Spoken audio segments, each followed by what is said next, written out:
선생님들과 함께 오늘 코로나 상황에서 코로나 2년 동안 여러 선생님들께서 느끼셨던 것들하고 이제 앞으로 어떻게 하면 좋을 것인지에 대해서 한 40분에 걸쳐서 말씀드리게 된 저는 정신과 의사로 일하고 있는 송우림이라고 합니다. 오늘 선생님들께 이제 코로나 2년 어떤 질문을 품게 되었습니까? 라는 제목을 가지고 말씀을 드리게 됐습니다. 여러 가지 질문을 갖고 계실 걸로 생각합니다. 이 슬라이드는 서울시 자살예방센터장이신 김현수 선생님께서 만드신 슬라이드고요. 저랑 같이 일하시는 선생님께서 저한테 이제 사용하라고 하셔서 제가 허락을 받고 약간 편집을 해서 여러 선생님들께 말씀을 드리도록 하겠습니다. 코로나로 인해서 여러 가지 애로사항이 있으실 걸로 생각합니다.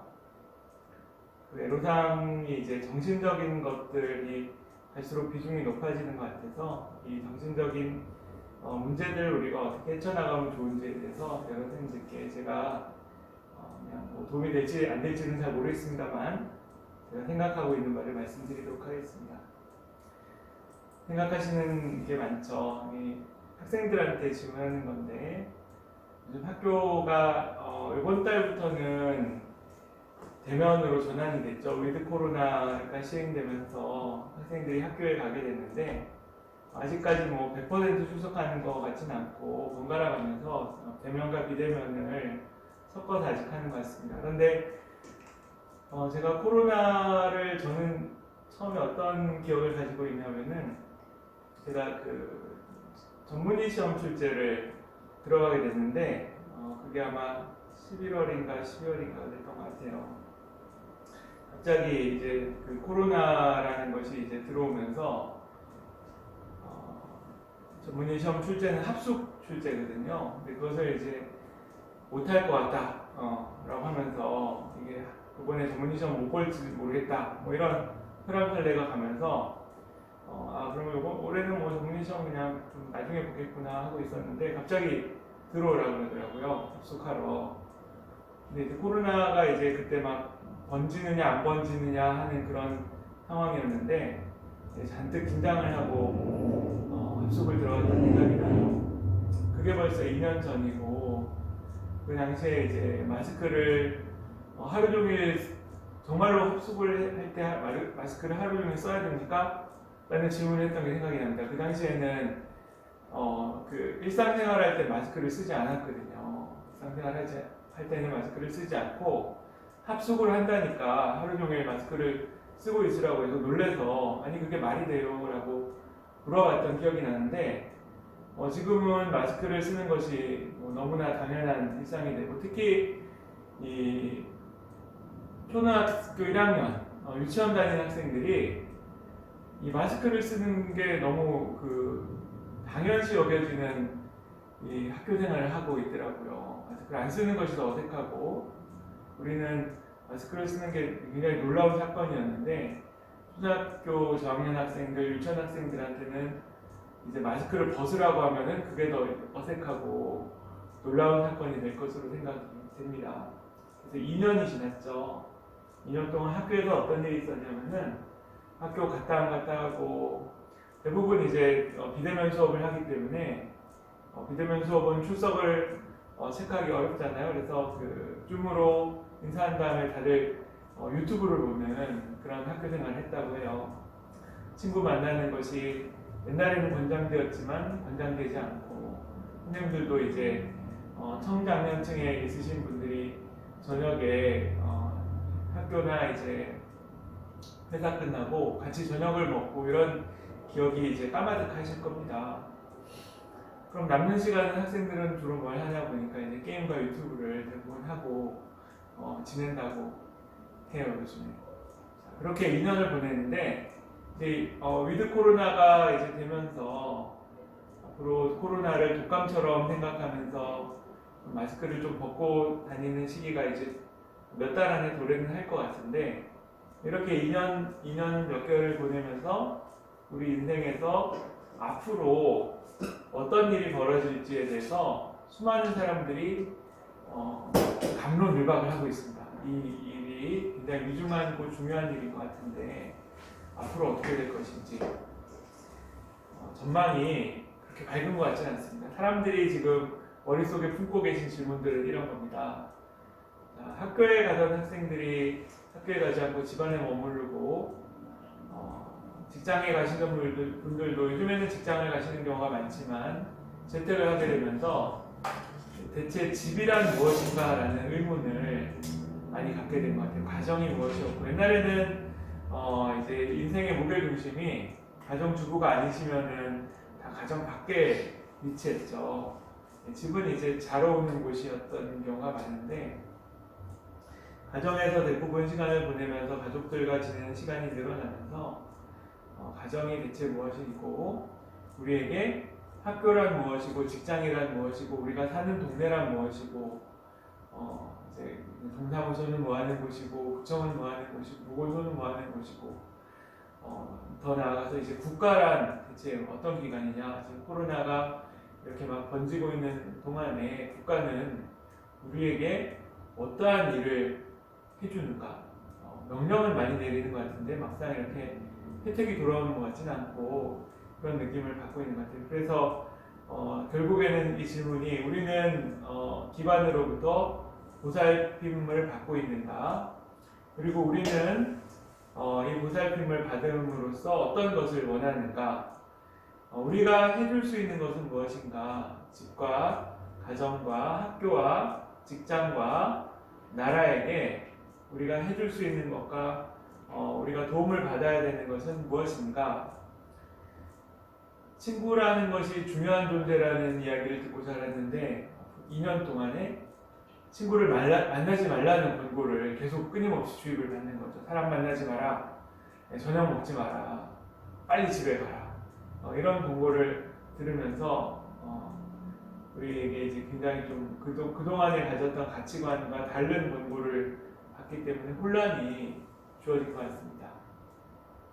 더 나아가서 이제 국가가 여러 가지 주는 혜택에 대해서 의문이 제기가 되겠죠. 특히 이제 백신과 관련된 여러 가지 이벤트들을 접하게 되면서 선생님들께서 경험하셨던 의문들, 백신을 맞으라고 하는데 맞아야 되느냐 말아야 되느냐, 백신을 맞고 고생하는 사람들이 너무 많은데 이 고생은 보상을 받는 방법이 별로 없는 것 같고, 혹은 또 백신을 안 맞으면 백신 안 맞는 대로 힘들고, 백신을 맞으면 백신 맞는 대로 힘들고, 그래서 결과적으로는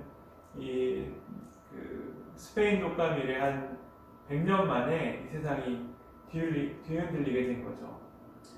이것은 전 세계적인 현상이기 때문에 단지 한국뿐 아니고 수많은 나라에서 지금 같은 고민들을 하고 있는 상태입니다. 그래서 앞으로 이제 선생님들 한 10년쯤 되면 역사책에 아마 챕터가 코로나 팬데믹 이전의 지구와 코로나 팬데믹 이후의 지구가 나뉘어서 기술이 될 것으로 생각을 합니다. 그럼 지금 우리 코로나가 팬데믹이 막 이렇게 번지고 있다가 이제 약간 소강이 되는 시기를 사는 우리는 과연 어떻게 이 상황을 해결을 해야 되는 걸까요?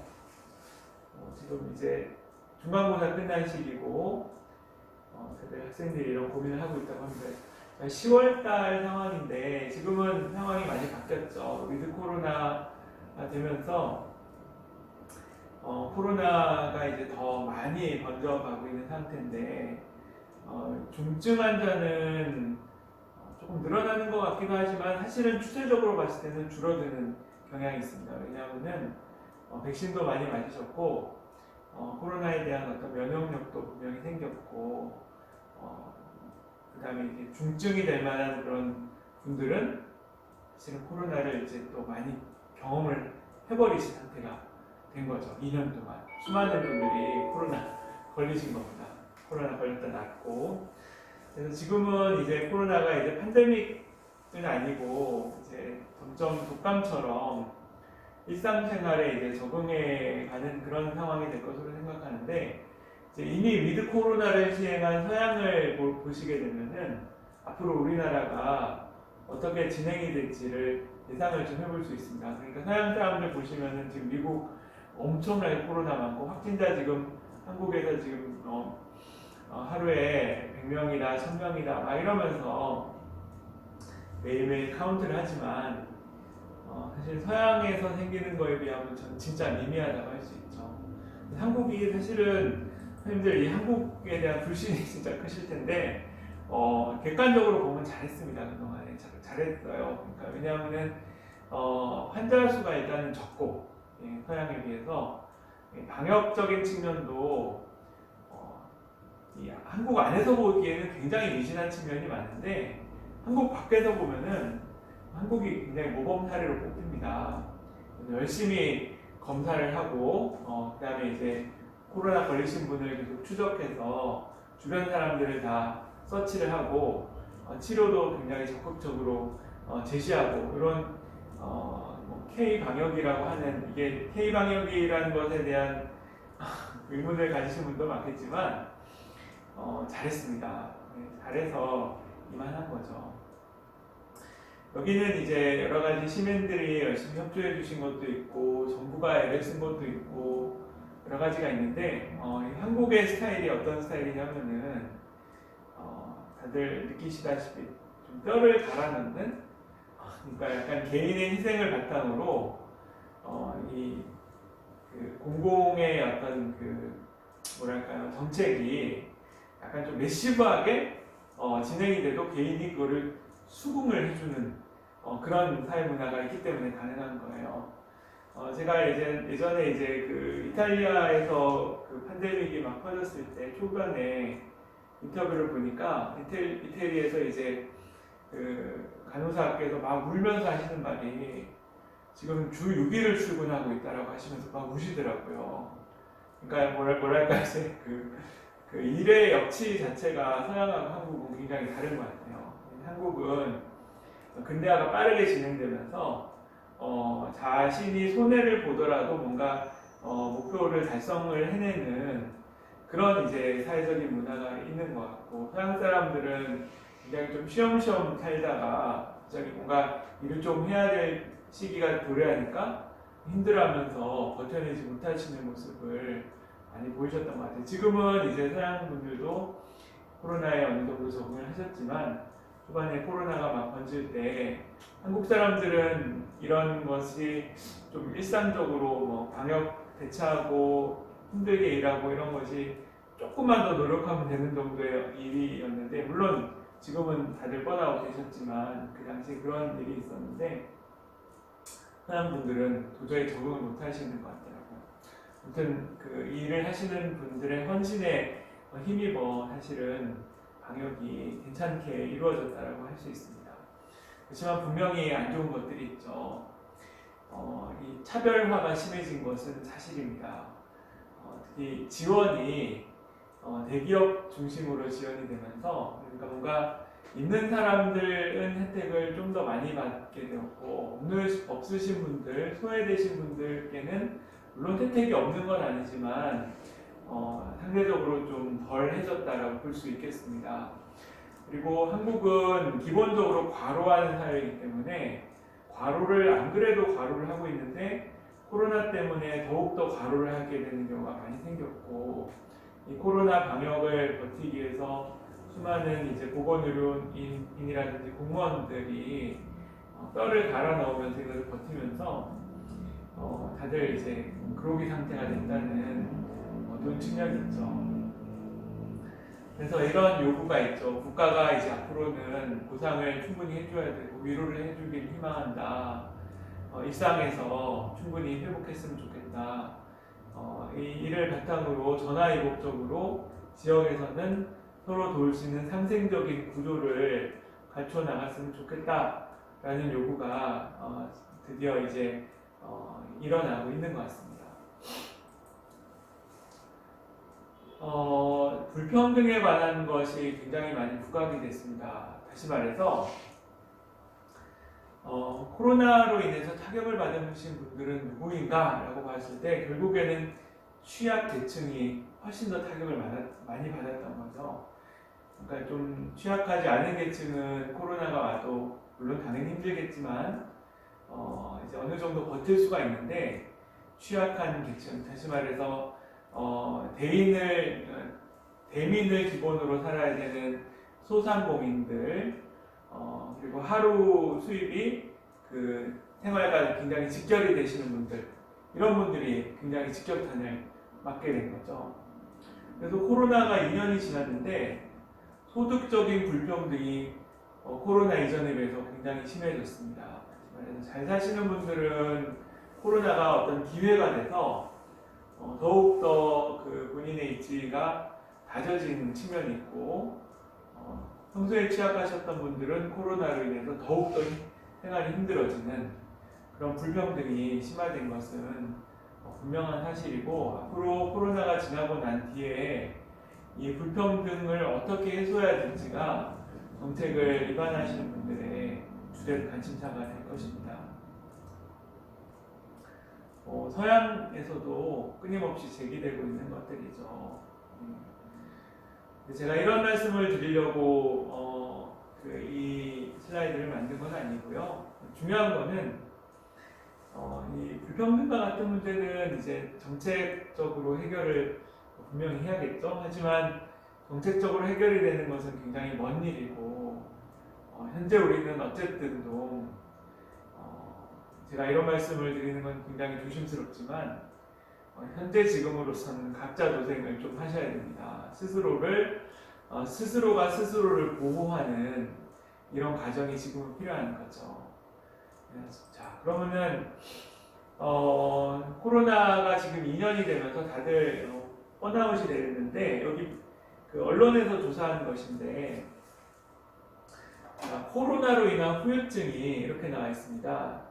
코로나 바이러스는 호흡기 바이러스죠. 호흡기 바이러스이기 때문에 기본적으로 호흡기 증상을 야기하게 되는, 몸살 기운과 호흡기 증상이 기본적인 코로나 증상인데, 이 슬라이드 보시면은 코로나의 후유증은 어떻게 정리가 되어 있습니까?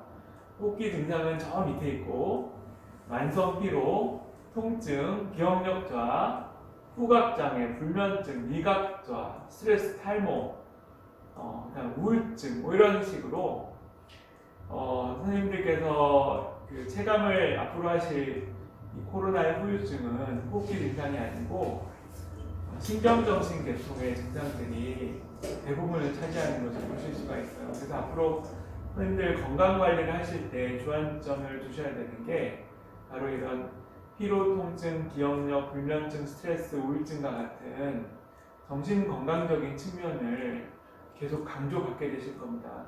그래서 코로나 후유증을 극복하는 데 있어서 신체적인 건강도 굉장히 중요한 것은 분명한 사실이지만, 앞으로 정신건강 관리의 중요성은 계속 부각되실 수밖에 없습니다. 코로나의 후유증이 이런 신경정신계통의 증상에 초점이 맞춰져 있기 때문이죠. 자, 만성피로 다들 느끼고 계실 겁니다. 왜 만성피로를 느끼냐 하면은 당연히 코로나 자체로 인한 영향도 있겠지만, 코로나를 대비하면서 끊임없이 조심하면서 살아야 되는 것들, 그다음에 코로나로 인해서 일상생활에 제약이 끊임없이 가해지죠. 오늘 저는 이제 특혜를 받아서 마스크를 잠깐 벗었지만, 선생님들 밖에 나왔는데 마스크 벗으면 당장 난리가 나죠. 마스크를 끊임없이 착용해야 되는 강요가 있고, 집합 금지는 약간 느슨해졌지만 당분간은 계속될 겁니다. 그러니까 이제 과거에 우리가 추구하였던 인간관계의 가치들은 다 이제 사라지고, 이제 스스로 혼자서 스스로를 돌봐야 되는 생활, 가족들도 더 이상 이제 가까이 하기는 좀 어려워지고, 혼자를 키워야 되는 이런 생활이 벌써 2년 동안 지속이 되었기 때문에 서로 점점 피곤해지고 지쳐가고 있는 거죠. 가장 타격을 받으신 분은 결국엔 한국에서는 중소상공인 같아요. 소상공인께서 소상공인 업무를 수행할 수가 없는 거죠. 왜냐하면 코로나 전염의 가능성이 가장 높은 것이 소상공인 업종들, 이 매장에서 가장 전염 위험이 높고, 혹시라도 환자가 발생하였을 경우에 매장이 문을 닫아야 되고, 여러 가지 그 출입 제한도 있고, 선생님들 요즘 그 음식점 가실 때 여러 가지 뭐 찍고 쓰라고 하면은 옛날 같았으면 부담 없이 들어가셨을 텐데 안 들어가시는 경우가 많이 늘었죠. 귀찮아서. 이 직격탄을 다 소상공인께서 다 2년 동안 다 끌어안고 사셨던 거예요. 그래서 그 집 근처나 이제 직장 근처에 한번 산책 나가서 주변을 한번 둘러보시면은 이 오피스에 공실이 엄청 많다는 것을 발견하실 겁니다.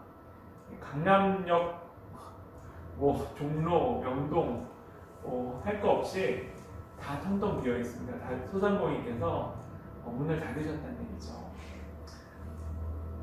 소상공인이 얼마나 힘들었을까요? 또 선생님들께서 이제 많이 느끼셨을 이 낙인에 대한 것, 감염이 되면은 몸이 아프겠죠. 몸이 아픈 건 사실 버틸 수 있는데, 사실 제가 이런 말씀을 드리면은 이게 사회적인 분위기에 맞는지는 모르겠지만 건강한 사람들은 코로나 걸려도 별 문제는 없습니다. 취약하신 분이, 몸이 안 좋으신 분, 노약자층 이런 분들이 코로나 걸리면 손해를 입게 되는 거죠. 근데 이제 그 코로나 걸려서 얻는 손해보다 코로나 환자라는 그 딱지가 나한테 붙음으로써 벌어지는 이 사회의 불이 너무나 컸죠. 생활치료센터 가야 되고 각종 신고해야 되고, 코로나 환자랑 이제 옆에 사시는 가족들도 지금 출근을 못 하게 되고 학교를 못 가게 되고 난리가 나잖아요. 그래서 코로나 자체보다도 더 힘든 거는 코로나 걸림으로 인해서 발생하게 되는 사회적인 제약과 가족들에 대한 피해, 동료들에 대한 피해, 이런 것들이 더욱더 그 감염에 대한 두려움을 부추겼다고 할 수 있습니다. 그래서 앞으로 어떻게 전개될 것인지를 다들 예상을 했는데, 지금 2년 전에가 이제 퍼스트 웨이브죠. 코로나가 생전 처음 보는 바이러스가, 요즘에는 우한 바이러스라는 말을 잘 안 쓰는데 처음엔 다 우한 코로나라고 불렀습니다. 우한에서 이게 어떻게 생겼는지는 아직 미지수이지만 처음 생겼을 때 우한에서 난리가 나면서 다들 그 병상을 점유하고 좀 죽고 이런 사태가 이제 우한에서 벌어져서 그 인근 지역으로 쫙 퍼졌을 때가 퍼스트 웨이브 시기였어요. 이때가 가장 코로나에 대한 임팩트가 컸고, 코로나 바이러스로 인해서 신체적인 손상을 입었던 시기죠. 그 다음에 이제 두 번째 웨이브는 코로나 바이러스 자체도 문제이지만 선생님들께서 아마 경험하셨을 겁니다. 코로나 바이러스를 걱정하게 되면서 선생님들께서 예를 들어서 감기에 걸리셨다. 그랬을 때 선생님들께서 병원 가면 어떤 대접을 받으셨습니까? 병원에 나 감기 걸려가지고 병원에 왔는데 코로나인지 모르니까 병원 문 안으로 못 들어왔죠. 열이 조금만이라도 나면은 당장 출입 금지가 되고, 이로 인해서 코로나 바이러스를 걱정함으로 인해서 코로나 바이러스 이외의 다른 질병을 갖고 계신 분들께서 큰 손해를 입었습니다. 당뇨가 악화돼도 병원에 가지 못하고, 폐렴이 생겨도 병원에 들어가지 못하고, 코로나랑 무관한 여러 가지 신체적인 질환으로 인해서 치료를 제대로 받지 못하기 때문에, 또 병원에 무사히 입성을 했다 하더라도 코로나 환자한테 치여가지고 의료진이 다 코로나 환자만 보고 있기 때문에 적절한 본인의 이제 신체 질환을 케어받지 못하여서 좀 소홀히 대접받는 거죠. 본인의 건강이 악화되는 그런 시기가 또 있었고요. 이로 인해서 어떤 결과를 낳았냐면은 만성질환을 가지신, 급성질환을 가지신 분은 당연히 급성질환의 손해를 입으셨을 거고, 만성질환을 가지신 분이 병원에 잘 가지 못하고, 또 만성질환을 가지신 분은 어떻게 해야 되나요?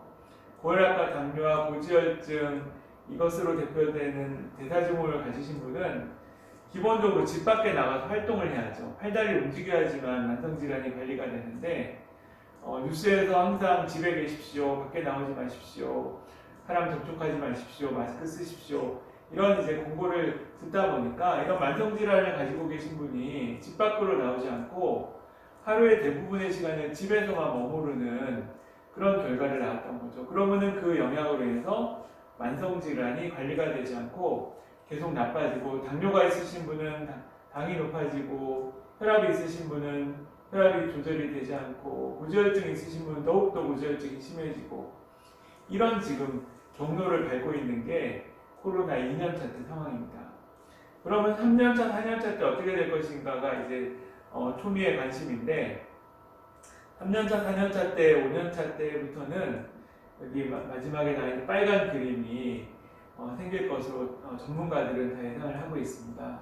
다시 말해서 이 코로나로 인한 그 정신적인 트라우마, 이런 것들이 시간이 지날수록 계속 부각이 되고 정신질환이 늘어나고, 요즘 이제 그 학교에서 굉장히 유행하고 있는 자해, 자살, 이런 것들이 계속 늘어날 것이다 라는 것이 전문가들의 굉장히 공통적인 전망입니다. 그래서 앞으로 우리가 사는 시대는 이제 그 퍼스트 웨이브는 소강이 되겠지만, 이 서드 웨이브, 만성질환이 관리가 되지 않고 그 포스 웨이브, 정신적인 그 고통을 떠안고 사는 사회로 이제 접어들 것으로 예상이 돼서, 이 어떻게 하면 우리가 이 정신적인 상태를 좋게 관리할 수 있을지가 선생님들께서 건강 관리에 있어서 첫 번째, 두 번째를 다투는 과제가 될 수밖에 없습니다. 그리고 그 신체적인 만성 질환도 결국에는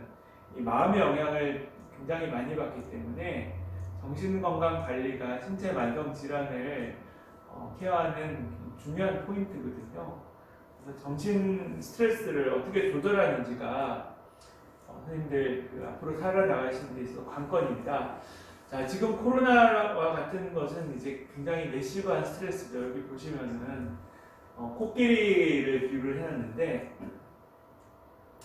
여기 우리가 이제 지렛대 같은 것이 있습니다. 지렛대가 있는데, 우리가 평소에 가지고 있는 마음속의 지렛대는 어떤 스트레스가 주어졌을 때 그것을 적절히 감당하면서 균형을 유지하는 지렛대를 우리가 마음속 한켠에 다 품고 있어요.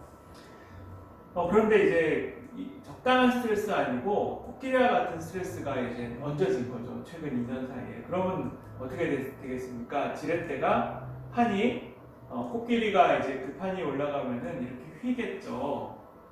자, 이 휜 상태로 2년을 지내면 어떤 그 철판이 어떻게 되겠습니까? 휘어진 상태를 유지하겠죠.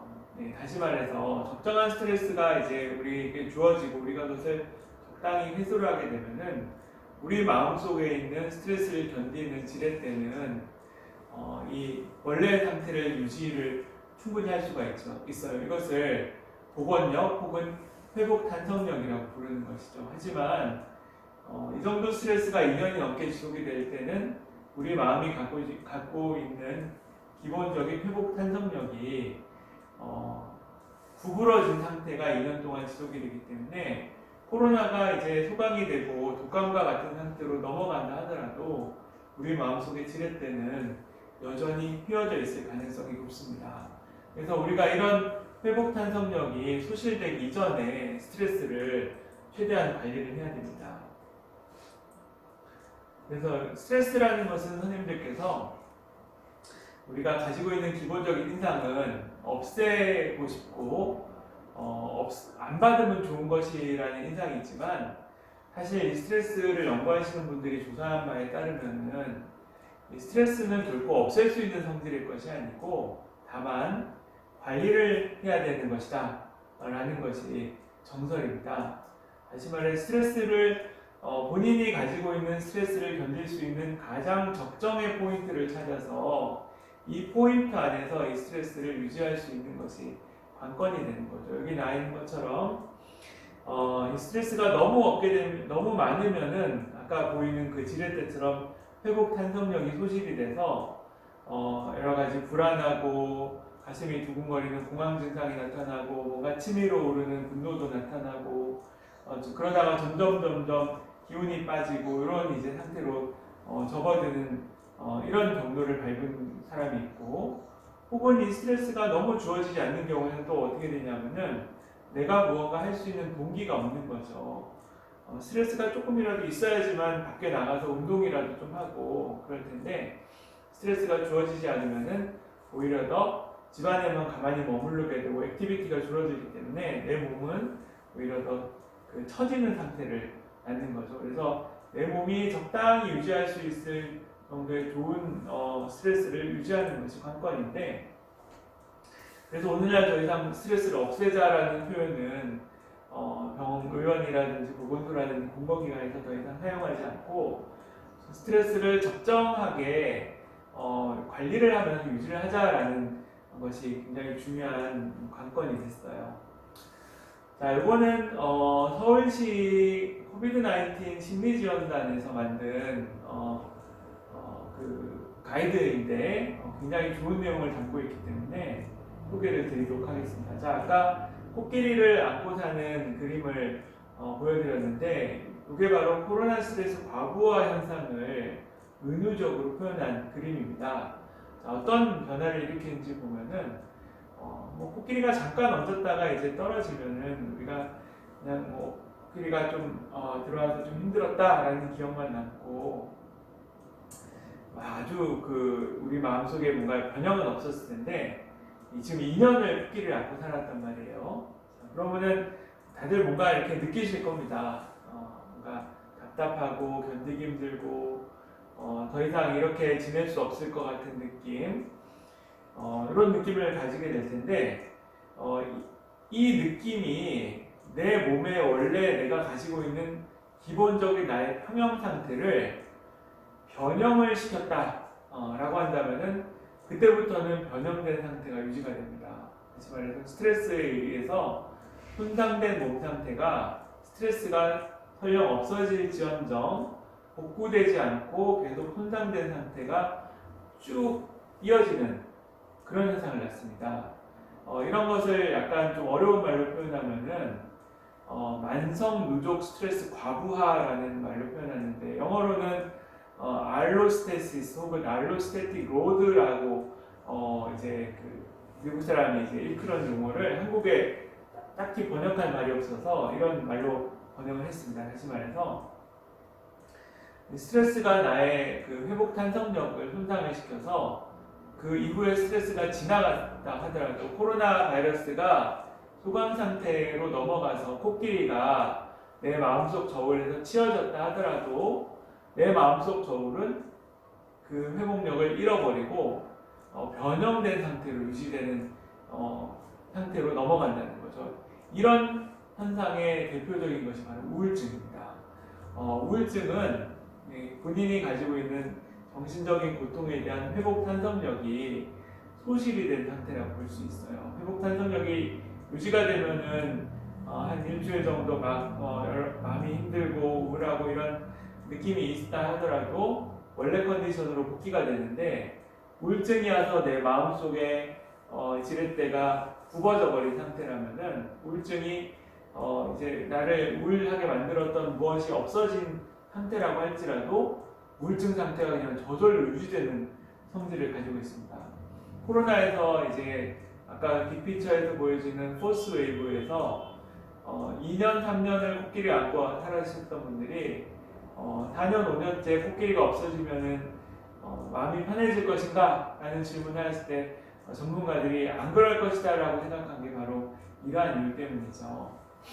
자, 그렇다면 이렇게 나타나는 상태를 우리가 어떻게 예방을 할 수 있을지에 대해서 간단하게 선생님들께 말씀드리고 제 말을 마무리하고자 합니다. 먼저 내 몸과 내 마음이 지금 어떻게 되어 있는지를 인식을 좀 하셔야 됩니다.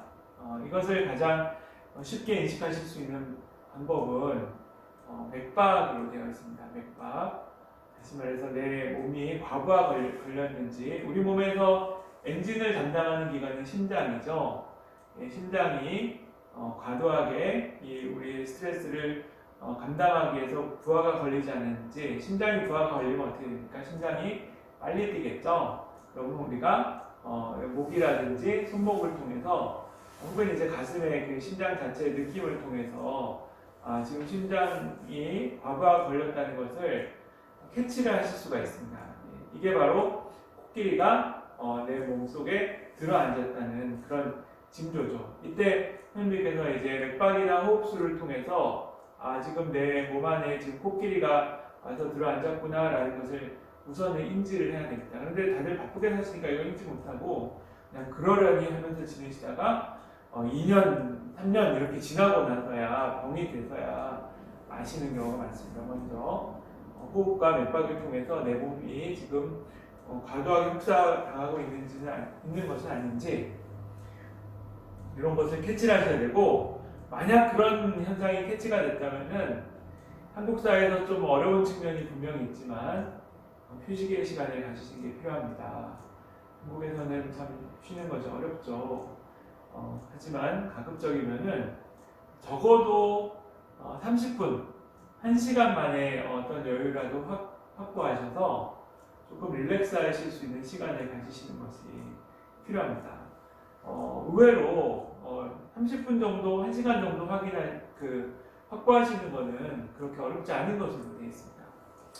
그리고 우리가 가진 어떤 스트레스에 대한 어떤 그 선입견 같은 거는 아까 지금 말씀드린 것처럼 쉬는 것에 굉장히 초점이 맞춰져 있는데, 많은 연구에 따르면은 스트레스 받았을 때 스트레스 회복할 수 있는 가장 효과적인 방법은 누워 있는 것이 아니고 몸을 쓰는 것으로 되어 있습니다. 다시 말해서 우리 몸은 선생님들께서 꼭 아시면 좋은 점 중에 하나는 우리 몸이 태어날 때부터 팔다리를 움직여야지만 쾌적한 상태를 유지하게끔 그냥 설계가 되어 있습니다. 그러니까 우리가 이제 이런 조건을 그냥 몸에 달고 태어난 것이거든요. 그런데 많은 경우에 특히 이제 코로나 상황으로 인해서 어떻게 지내냐면은 많은 분들이 가만히 앉아서 혹은 누워서 집에서 혹은 직장에서 몸을 쓰지 않고 지내시는 경우가 확실히 늘었어요. 그리고 요즘에는 다 산보를 걸어도 대중교통을 이용하고 아주 한층을 올라가도 엘리베이터, 에스컬레이터를 이용하면서 몸을 전혀 쓰지 않는 생활을 하시고 계시거든요. 이렇게 지내시는 것이 몸을 오히려 더 스트레스에 취약하게 만듭니다. 그래서 내 몸이 스트레스를 받는다라는 것을 캐치하셨을 때는 혹사하지 않게 휴식하시는 시간도 분명히 필요하지만 그것과 비례하여서 몸을 쓰실 수 있는 시간을 확보하시는 것이 좋습니다. 근데 바쁜 지금 2030 청년분들이 회사 다니시느라 바쁘고 학교 다니시느라 바쁘고 해서 그 몸을 쓸 수 있는 시간을 내시기가 어렵다는 저한테 이제 코멘트를 많이 주시더라고요. 한국 사회에서 참 어려운 측면이 있지만 몸을 쓴다는 것은 사실 그렇게 거창한 것은 아니고요. 헬스클럽 가서 막 운동하는 것만이 몸을 쓰는 것이 아니고 그냥 일상생활에서 팔다리 움직이는 것, 그것도 몸을 쓰는 거거든요. 그래서 제가 선생님들께 권유드리고 싶은 거는 출퇴근할 때 지금 코로나 때문에 대중교통을 이용하지 말라고 하지만 대중교통을 가급적 이용하시고요. 대중교통을 이용하실 때는 목적지 한정거장 전에 내려보시는 것을 권장드립니다.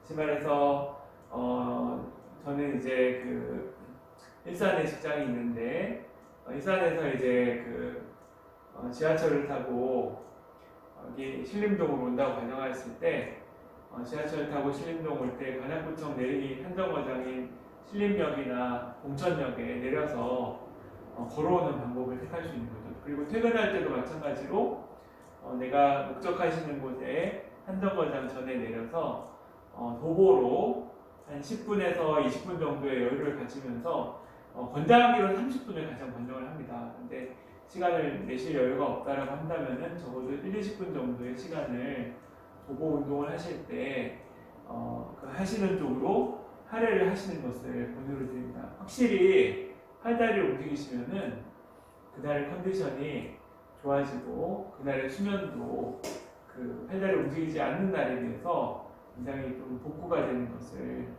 실험을 통해서 많이들 목격을 합니다. 자, 그리고 액티비티를 나를 소진하지 않게 하는 액티비티, 내가 긍정적인 느낌을 받을 수 있는 액티비티, 이런 것을 가질 수 있는 것을 권장을 드려요. 자, 그래서 여기 서울시 코비드-19 심리지원단에서 제시하는 긍정적인 멘트 몇 가지를 말씀드리고 마무리를 해볼까 합니다. 자, 어렵게 지냈는데 그래도 내가 나를 잘 버티고 이 정도면 괜찮다라는 거죠. 잘 못할 수도 있지만 어려운 상황에서 이 정도 해내는 거는 잘한 것이다. 오늘은 좀 힘들었을지 몰라도 내일은 조금 더 잘할 수 있을 것 같아. 내가 조금 노력하면은 이것이 다른 사람에게 조금 더 도움이 되지 않을까. 지금은 잘 안 되고 있지만 지금 잘 안 될 때는 잠깐 쉬어가더라도 앞으로 조금씩 더 잘하면 될 거야. 너무 한꺼번에 잘할 필요가 없으니까 그냥 기본만 해도 돼. 그리고 기본도 안 해도 돼 라고 생각하셔도 괜찮습니다. 지금 시기는 그냥 기본만 해도 되는 시기고 힘들 때는 그냥 기본을 하지 않고 빵꾸만 내지 않아도 되는 시기입니다.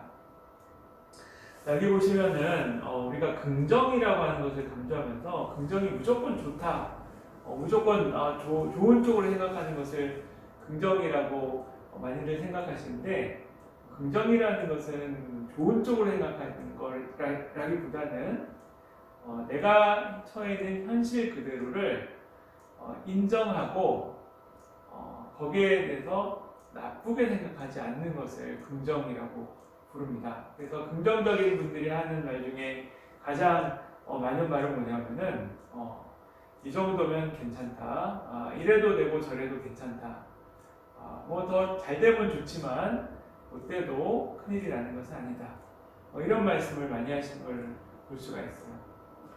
코로나 상황이 좋지 않은 것은 분명하지만 사실은 더 나빠질 수도 있었던 것인데 이만만 해도 참 고마운 일이다 라고 생각하시는 것이 현실적이지 않을지는 몰라도 선생님들 마음을 보호해주는 중요한 갑옷? 그런 것이 되지 않을까 생각합니다. 선생님들께 긍정에 대해서 조금만 더 말씀드리겠습니다. 이거는 일화를 한번 보시면 좋을 것 같아요. 여기 보시면은 요즘 박세리 선수를 아시는 분이 모르겠습니다. 박세리 선수 요즘 골프 안 하잖아요. 네, 그 2030 세대에는 박세리 선수보다는 이제 다른 후배들이 더 익숙하실 텐데, 박세리 선수의 인터뷰 보시면은 긍정이 뭔지를 잘 나타내는 게 있어서 제가 잠깐 따왔어요. 자, 오늘 경기가 별로 안 좋았는데 어떤 것이 이유일까요? 라고 했는데 별로 이유가 없는 것 같습니다. 나쁜 것에 대해서 이유를 찾지 않는 거죠. 자, 여기 보시면은 어제는 잘 맞다가 오늘은 안 맞는 게 골프인 것 같아요. 안 될 수도 있고 잘 될 수도 있습니다. 그리고 오늘 잘 안 됐는데 망했다가 아니고 잘 안 되는 것을 통해서 많이 배웠습니다.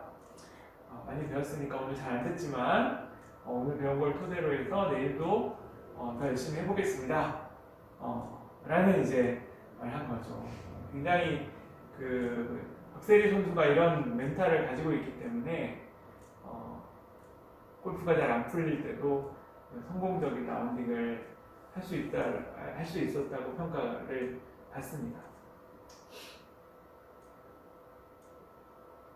자, 그래서 여기 보시면은 긍정적 낙관주의라는 용어가 있는데, 아까 말씀드린 것처럼 무조건 좋게 생각하는 것이 아니고 이런 것이죠. 자, 나한테 어떤 일이 일어나는가 하는 것을 내가 선택할 수 있는 여지는 굉장히 좋습니다. 자, 우리가 코로나 바이러스를 좋아해서 우리가 코로나 바이러스를 달고 사는 것이 아니죠. 코로나 바이러스는 내 의지와 무관하게 외부로부터 유입이 된 겁니다. 그리고 내 의지와 무관하게 내 몸으로 들어올 수 있는 거고, 자, 그거는 내가 선택할 수 있는 여지가 없습니다. 물론 예방을 하고 이런 거는 내가 애써서 할 수 있지만 나에게 주어지는 것 자체는 내 의지와 무관하게 주어지는 것이 많죠. 자, 그러면은 내 의지와 무관하게 주어지는 것을 가지고 붙들고 머리를 씨름하시면은 대부분 잘 안 되거든요. 내 것이 아닌 거를 내가 애써서 어떻게 좋게 만들겠어요. 그러면은 우리는 어디에 집중을 해야 되는가?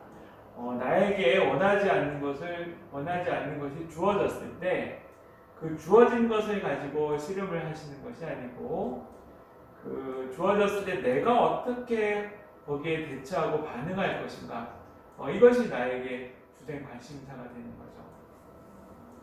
재미난 메타포가 있어서 소개를 하고 마칠까 합니다. 보시면은 유명한 그 몬스터 버스라는 메타포가 있습니다. 몬스터 버스는 인생과 여러 선생님들을 버스를 운전하고 있는 운전자에 비유를 합니다. 인생 버스를 타고 가는 운전자에 비유를 하는데, 버스를 운전하다 보면은 정류장에 좀 이런 몬스터, 그러니까 우리가 원치 않는 것들이 버스를 기다리고 있으면 타요. 인생의 구비구비에 선생님들께서 경험하셨던 여러 가지 사건들이 이런 것들이죠. 내가 원하지 않은 것들, 코로나 바이러스도 여기 해당되겠죠. 그러면 이제 이런 것을 태우고 가다 보면 버스가 이런 걸로 꽉 차죠. 내 인생도 내가 원하지 않았던 것들이 마구마구 침입해서 나의 인생 버스에 지금 탑승을 분명히 하고 있을 겁니다. 그럼 이때 우리가 이제 버스 운전자 입장에서 무엇이 중요한지를 한번 좀 되짚어 볼 수가 있습니다. 다시 말해서 우리가 지금 하고 있는 일들은 의외로 어떤 일을 하고 있냐면은, 버스 운전하시다가 자꾸 싫은 것들이 타잖아요, 내 버스에. 그러면 어떤 노력을 많이 하시냐면은 파킹을 걸어 놓으시고 운전석에서 나와서 운수들한테 내려라, 그만 타라, 너 그만 좀 타고 빨리 제발 좀 내려라, 이런 것을 많이들 하시는 것 같아요. 그런데 몬스터들이 절대 내리지 않죠. 그러면은 어떻게 되겠습니까? 내리지 않는 몬스터들하고 실갱이를 하면서 버스가 멈춰 있는 것입니다. 그래서 우리가 진정으로 해야 되는 것은, 이 시점에서 우리가 진정으로 해야 되는 것은, 내리지 않는 몬스터들하고 실갱이를 하는 것을 잠깐 멈추시고, 코로나 바이러스는 언젠가 진행하겠지만 우리가 노력을 한다고 해서 막 지나갈 수 있는 성질의 것은 아니죠. 코로나 바이러스는 내 인생 버스에 탑승을 하였는데 나는 무엇을 해야 됩니까? 당연히 코로나 바이러스를 안 걸리게 애를 쓰시는 건 기본적으로 하셔야 되는 거지만, 중요한 거는 내 인생을 잘 버스를 타고 운전을 해서 나가는 거죠. 코로나 바이러스랑 싸우지 마시고, 코로나 바이러스와 연관된 여러 가지 내 인생에 침입한 부정적인 것들하고 싸워서 그것을 이겨내려고 하시기보다는, 그거는 그거대로 살고, 나는 나의 중요한 내 인생의 목표, 각자 인생의 목표가 있겠죠. 가정을 행복하게 하시기를 희망하시는 분들도 있고, 어떤 일의 성취를 희망하시는 분들도 있겠고, 다른 사람에게 도움을 주고자 하는 고귀한 목표를 가지신 분들도 있겠고, 아니면 당장 오늘의 그냥 결제를 끝내야 되는 목표를 가지신 분도 있을 겁니다. 그것이 수행이 되는 것이 중요한 것이지, 나의 인생에 침입하고 있는 별의별 것들을 자꾸 몰아내거나 그것과 이제 파이팅하는 것이 결코 중요하지 않다고는 말씀을 못 드리겠으나, 인생 버스를 운전하는 것에 비해서는 후순위라고 말씀을 드리고 싶습니다. 그래서 제가 마지막으로 여러 선생님들께 굉장히 유명한 기도문을 소개시켜 드리고 오늘 말씀을 마무리를 지을까 합니다. 라인홀트 니부어라는 미국의 신학자가 쓴 기도문이에요. 자, 여기 너무 정갈한 말인데 한번 읽어보겠습니다. 하느님, 은혜를 베푸셔서 바꿀 수 없는 것들은 평온하게 받아들이게 하여 주시고, 바꿔야 할 것들은 바꿀 수 있도록 용기를 주시고, 그리고 마지막에도 결정적인 요구를 하는데, 이 두 가지를 구분할 수 있게 하는 무엇을 달라고 하였냐면 지혜를 달라고 하였습니다. 다시 말해서 우리가 이제 어떤 인생에서 뭔가 이렇게 나한테 오는 것들, 수많은 것들이 나에게 오겠죠. 나에게 오는 역경들을 잘 들여다보십시오. 잘 들여다보시고, 내가 애를 써서 이 역경을 헤쳐나갈 수 있는 성질의 것이다 라고 한다면은 선생님께서 애를 쓰셔서 역경을 헤쳐나가시는 것이 필요합니다. 이런 것들은 바꿀 수 없는 성질의 것이 나에게 스트레스라고 한다면은 이것을 바꾸려고 무용한 노력을 하시기보다는 안 바꿔지거든요. 노력해서 바꿀 수 있는 거는 열심히 바꾸시는데 안 바꿔지는 것들은 일단은 좀 수용하시는 게 훨씬 더 좋죠. 내 정신 건강을 위해서. 장시간에 걸쳐서 제 이야기를 들어주신 여러 팬들께 감사드립니다.